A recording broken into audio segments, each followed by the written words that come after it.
So, are you ready to dive into the science of aging well? We've got your notes and a chapter from Age Well, Live Fully to Explore. It's packed with practical strategies to help you feel and look your best no matter your age. I'm excited to dig in. Aging is a fascinating process, and there's so much more we can influence than we often realize. It's not just about our genes. It's about the choices we make every day, Yeah. and even the environment around us. Right, it's like this whole web of factors that all contribute to how we age. But before we get into those choices, I'm curious what's actually happening at a cellular level as we age? Well, our cells are constantly changing and regenerating, but over time that process can become a little less efficient. Kind of like making a copy of a copy. Each one gets a little bit less sharp. Ah, I see. So that's where we start to see things like wrinkles and decreased muscle mass. Exactly. The good news is that we can make choices that support our cells and help slow down some aspects of that process. Okay, I'm all ears. Let's talk about those choices. The chapter kicks off with sun protection, calling it the golden rule of anti-aging. Wear sunscreen daily, seek shade, and cover up. Seems pretty straightforward, but I'm wondering about the actual impact of sun damage. Why is it so bad for our skin? Well, think of the sun's UV rays as like tiny wrecking balls that are constantly hitting your skin. They damage the collagen and elastin, the proteins that give your skin structure and make it bounce back. Okay, I get it. No more skipping sunscreen for me. So damaged collagen and elastin, is Yeah. that what leads to wrinkles and age spots? You got it. And over time, that damage can give the skin more leathery appearance too. Yikes, that's an image I don't want to think about. All right, moving on to nutrition. The chapter really emphasizes a diet rich in fruits, vegetables, lean proteins, whole grains, all the good stuff. But there were a couple of points I want to dig into a little deeper. Sounds good. What got your attention? Let's start with polyphenols. I've heard they're these amazing antioxidants, but what exactly are they doing in our bodies? The chapter mentioned finding them in things like dark chocolate, berries, and olive oil. Ah, polyphenols. They're like little superheroes that fight off oxidative stress. So picture this. Your cells are constantly being bombarded by these unstable molecules called free radicals. Okay, free radicals, I've heard of those. Right, so they're a natural byproduct of metabolism. But things like pollution and unhealthy habits can really ramp up their production. And the problem is they damage our cells. Ah, got it. So how do polyphenols come into play? Well, they neutralize those free radicals. Think of them as a shield, protecting your cells from damage. So a diet rich in colorful fruits and vegetables is like giving our cells their own little army. Exactly. That's a great way to think about it. The other thing I wanted to talk about is intermittent fasting. The chapter specifically mentions the 16-8 method. I'm curious, what makes that approach so beneficial? Well, intermittent fasting, and especially methods like the 16-8, they can trigger this really interesting cellular process called autophagy. It's basically your cell's built-in recycling system. Cells have a recycling system. Okay, I'm intrigued. Right. It's fascinating.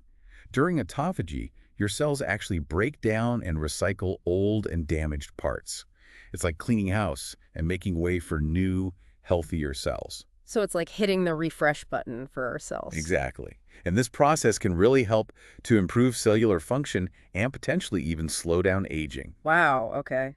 I'm definitely gonna have to look into that more. Let's switch gears now and talk about movement. And I'm relieved to hear we're not talking about marathon training here. The chapter emphasizes functional movement and flexibility. Can you explain what that means exactly? Of course. So functional movements are basically the movements we make in everyday life. Things like bending, reaching, twisting, squatting, just moving your body the way it's designed to move. Right, so it's about training our bodies to do the things we need to do every day without pain or difficulty. Exactly. So you can maintain your independence and just enjoy a more active lifestyle as you age. Makes perfect sense. The chapter actually suggests a 5-minute morning mobility routine. What might that look like? Well, it could include simple stretches to target your major muscle groups, maybe some gentle rotations to improve your joint mobility, even movements that challenge your balance a little bit. Okay, so not a full-blown workout, but a few key movements to wake up the body and get things moving. Exactly. The key is to do it consistently. Even just a few minutes each day can make a big difference in maintaining flexibility and range of motion. I can commit to that. The chapter also mentions things like yoga and Pilates. Right, those are fantastic. They help you build strength, improve your balance, and increase your flexibility all at the same time. So it's really a multifaceted approach. It is, yeah. And they also encourage body awareness, which is really important for preventing injuries. So there's a mental aspect to it as well, focusing on your body and how it's moving. Exactly. And that mind-body connection is crucial for aging well. All right, so we've talked about protecting our skin, nourishing our bodies, moving in ways that support our daily lives. What's next in our deep dive into aging well? Well, let's talk about something just as important as our physical health, our brains. Aging well isn't just about looking young. It's about staying mentally sharp and engaged. Absolutely. What does the chapter say about maintaining brain health? Well, it emphasizes the importance of challenging our minds and keeping them active. One of the suggestions is to engage in artistic hobbies, things like painting, drawing, or playing music. So, tapping into our creative sides, even if we don't consider ourselves artists. Exactly. It's about learning new skills and engaging different parts of our brains. I can see that. How does that benefit our brains exactly? Well, it stimulates neuroplasticity, which is our brain's ability to adapt and change throughout our lives. Imagine your brain as a network of interconnected roads. Every time you learn something new or do something challenging, you're building new roads and strengthening existing ones. So, learning a new instrument, that taking up painting, is like giving our brain a workout. I love that analogy.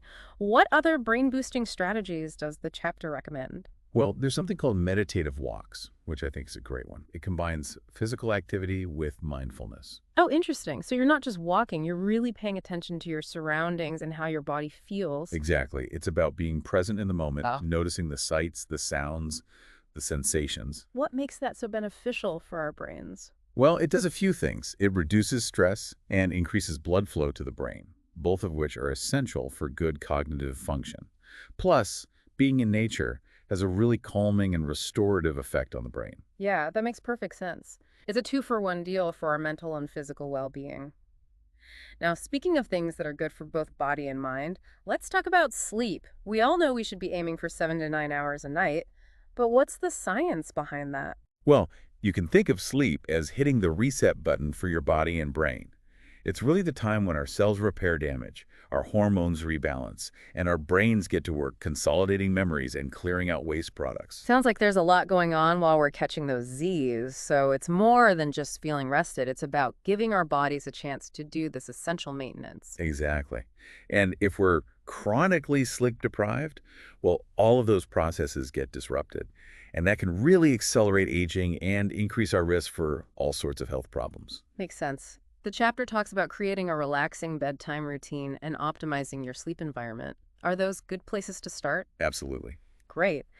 Before we wrap up this part of our deep dive, let's touch on stress. I think we all experience it to some degree, but how does chronic stress affect the aging process? Well, stress triggers the release of a hormone called cortisol, which in short bursts is actually helpful. It gives us the energy to deal with challenges. But when we're constantly stressed, cortisol levels stay elevated. And that's when it starts to wreak havoc on our bodies. So it's like our bodies are stuck in this state of high alert all the time. Exactly. Always reacting to a perceived threat. And over time, that can take a serious toll. What are some of the long-term consequences of that? Well, chronic stress can suppress your immune system, increase inflammation throughout your body. It can even damage cells and contribute to things like wrinkles. Definitely not what we want. The chapter highlights a couple of interesting techniques for managing stress. One that caught my eye was forest bathing, or Shinrin-yoku. I've heard of it, but can you explain the benefits? Sure. So forest bathing is about immersing yourself in nature, specifically in a forested area. It's more than just taking a walk in the woods. It's about engaging all of your senses. The sights, the sounds, the smells, and even the feel of the forest. So you're really trying to be present in that environment, not just rushing through it. Right. And studies have shown that spending time in nature like this can actually lower your cortisol levels, boost your immune function, and really improve your mood. So it's like a natural antidote to stress. You could say that. Yeah. There's actually some really interesting science behind it, too. Trees release compounds called phytoncides, which have antibacterial and antifungal properties. And when we inhale them, they can actually boost our immune systems. Oh, I didn't know that. Yeah, plus just that calming atmosphere of the forest, it helps to lower our heart rate and blood pressure. It all sounds pretty incredible. I think I need to plan a forest bathing trip soon. The chapter also mentions breathwork as a way to manage stress. How does that work? Well, breathwork is a powerful tool for regulating our nervous system. When we're stressed, our breathing becomes shallow and rapid. Breathwork techniques help us slow down and deepen our breathing, which sends a signal to our brain that we're safe and we can relax. So it's like we're overriding that fight or flight response. Exactly. There are lots of different breathwork techniques, but a simple one is the 4-7-8 breath. I've heard of that one. I'm gonna have to give it a try. Yeah, it's a great one. Easy to learn, and you can do it anywhere. Okay, so we've covered a lot of ground here. Sun protection, nutrition, movement, brain health, sleep, stress management. It's amazing to see how all of these pieces fit together to create this really holistic approach to aging well. It really is. And I think the main takeaway here is that it's about taking care of ourselves on all levels, physical, mental, and emotional. I couldn't agree more. And it's never too early or too late to start. That's right. It's amazing how interconnected all these aspects of well-being are. We've talked about nourishing our bodies with healthy foods, protecting our skin from the sun, and moving our bodies in ways that support our daily lives. And it just seems like there's this common thread here of taking proactive steps to support our body's natural functions. Absolutely. It's about working with our bodies and not against them. Yeah. And speaking of supporting natural functions, let's circle back to that topic of skincare for a moment. Okay. Yeah, we were talking about how important it is to protect and nourish our skin's barrier, and using gentle products can help to support the skin's microbiome. Right. And, it's fascinating to think about all of the microscopic life that's living on our skin and how it actually plays a role in our overall health. But before we move on from skincare, you mentioned another intriguing approach, facial acupressure. Oh, yeah. I'm curious to learn more about that. It's a technique based on traditional Chinese medicine that involves applying pressure to specific points on the face, and it's thought to stimulate energy flow and promote balance. So it's kind of like acupuncture, but for your face. Exactly. And it's believed to have all sorts of benefits, from improving circulation and reducing tension to promoting a healthy glow and even minimizing wrinkles. It sounds like a natural way to kind of rejuvenate your skin. It is, Yeah. and it can be really easily incorporated into your daily routine. The chapter even suggests a simple 5-minute routine you could try. I'm adding that to my list. Yeah. Okay, so we've covered a lot of ground: sun protection, nutrition, movement, brain health, sleep, stress management, and even skincare. Is there anything else we need to know to unlock that youthful vitality? There's one more piece of the puzzle we haven't really talked about yet, and that's our mindset. The power of the mind. I can definitely see how our thoughts and beliefs would influence how we experience aging, but how does that work exactly? Well, our mindset shapes our perceptions and our behaviors. Mhm. So if we believe that aging is all about decline and limitations, well, we're more likely to act in ways that confirm those beliefs. We might become less active, less social, less engaged in life. And on the other hand, if we view aging as a natural part of life and we focus on the positive aspects, well, we're more likely to make choices that support our well-being. So our beliefs can become self-fulfilling prophecies in a way. It sounds like cultivating a positive attitude towards aging can have a real impact on our health and longevity. Exactly. It's about reframing our perspective and focusing on the opportunities that come with aging, things like wisdom, experience, and a deeper appreciation for life. That's a beautiful way to look at it. It's not about denying the changes that come with aging, but embracing them as part of a larger journey. And speaking of embracing the journey, the chapter also talks about the importance of purpose and connection in aging well. Yes, those are essential elements of a fulfilling life at any age. Having a sense of purpose gives us a reason to get up in the morning, something to strive for, a way to contribute our unique talents and experiences to the world. It's about feeling like we're making a difference, that our lives have meaning. And what about connection? Why is that so important as we age? Well, connection is about nurturing our relationships with our loved ones, Mm. our communities, the world around us. It's about feeling a sense of belonging and knowing that we're not alone. And, strong social connections have been shown to reduce stress, improve mental and physical health, and even increase longevity. Wow, so having that strong support system, feeling a sense of belonging, are really key ingredients for aging. Well, okay, this is all making a lot of sense, but I have to admit, it's a lot to take in. We've talked about so many different strategies, from what we eat to how we think. Where do we even begin? That's a great question. And the answer is it depends. Everyone is unique, and what works for one person might not work for another. It's about finding what resonates with you and fits into your individual lifestyle. So there's no one-size-fits-all approach. Exactly. The key is to experiment, be open to trying new things, and pay attention to how your body and mind respond. So it's a process of self-discovery, figuring out what makes us feel our best. Precisely. And remember, it's a journey, not a race. There's no need to try to do everything at once. Start with small changes, be patient with yourself, and celebrate your progress along the way. That's such an important reminder. It's easy to get overwhelmed when we think about all the things we should be doing. Yeah. But it sounds like the most important thing is to listen to our own bodies and find what works for us. Absolutely. And remember, Aging well is not about perfection. It's about progress. It's Mhm. about making choices that support our overall well-being and allow us to live our lives to the fullest. It's about embracing the journey and appreciating each stage of life for what it offers. Beautifully said. And it's about remembering that aging is a privilege, not a punishment.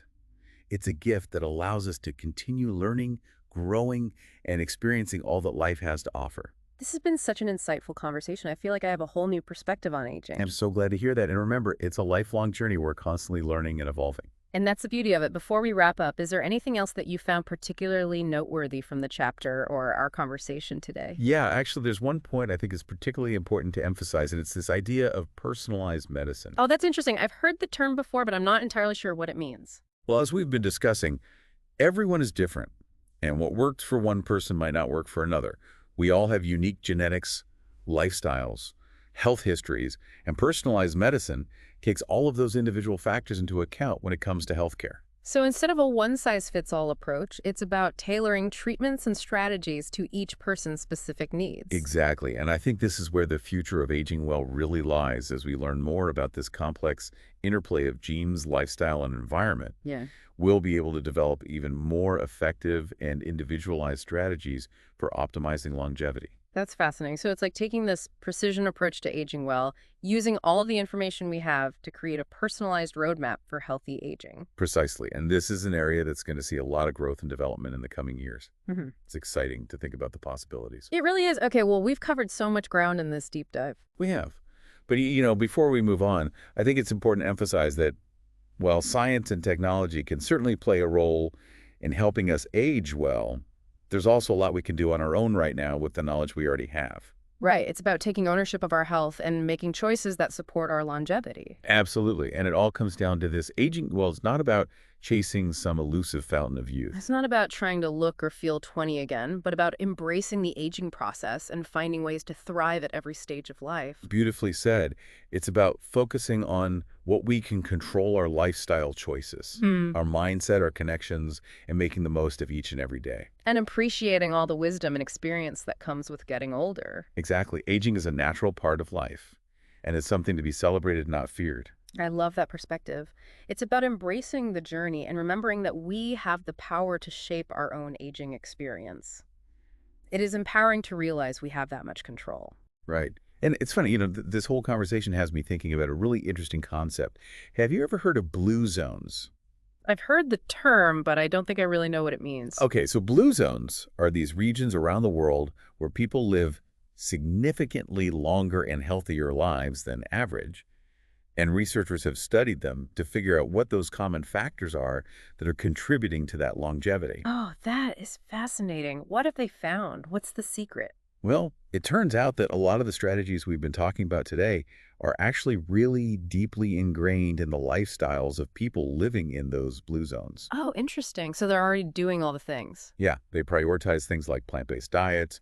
They stay physically active throughout their lives. They have really strong social connections. They manage stress effectively, and they have a sense of purpose. So it's like they've kind of intuitively incorporated all of these principles of healthy aging into their daily lives. Exactly. Yeah. And it's not just about individual habits either. It's about the culture and the environment too. Yeah. These communities often have really strong social support systems. They value family and community, and they promote a slower pace of life. It sounds like a recipe for not just a long life, but a really fulfilling one as well. It really does, and it really reinforces that idea that aging well isn't just about adding years to our lives, Mm. but adding life to our years. Well, this has been such a fascinating deep dive. We've covered so much ground from the cellular level to this kind of global perspective of the blue zones. I'm curious, what are some of the key takeaways that you're walking away with today? For me, it's just the realization that aging well is such a multifaceted process. It's about taking care of our physical bodies through things like nutrition and exercise and sleep, but it's also about nurturing our minds and managing stress and cultivating those meaningful connections and finding a sense of purpose. Right, and embracing aging as a natural part of life, and recognizing that we do have more control over the process than we often think. Absolutely. It's a journey, and like any journey, it's about enjoying the ride and making the most of each moment. Well said. And, it's never too late to start incorporating these strategies into our lives. Small changes made consistently can make a huge difference in how we age. That's right. So go out there, embrace the journey, and live your most vibrant life. That's a great note to end on. Thanks for joining us for this deep dive into youthful vitality. We'll see you next time.